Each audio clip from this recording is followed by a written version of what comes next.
Hello and welcome back again.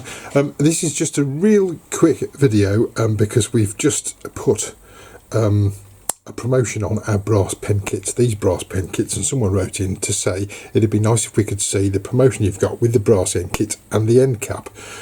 And we didn't have a photograph of the end cap because I have done them before a long time ago and I can't find the pens anywhere. So Prokraft being what it is, not only have we got a photograph of the finished pen kit that I'm going to do, or we will have, I'm going to show you how to make one.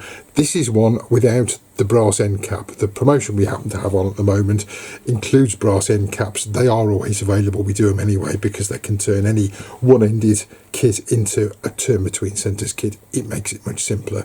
So what you're about to see is me making one of the brass pen kits with the end caps. I'm not going to commentate all the way through. It's pretty simple stuff, to be honest. You just have to be a bit careful with you don't put too much pressure on either end. Get your drill sizes right and measure the kit because there are no bushings that come with this kit. For anyone that's frightened of that, there's really nothing to be frightened of. It's not difficult to measure a pen kit.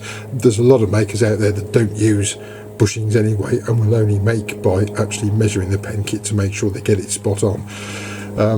So enough talking from me. Let's have a look at how I did it. I'll put all the measurements up on the screen so you can see at the time.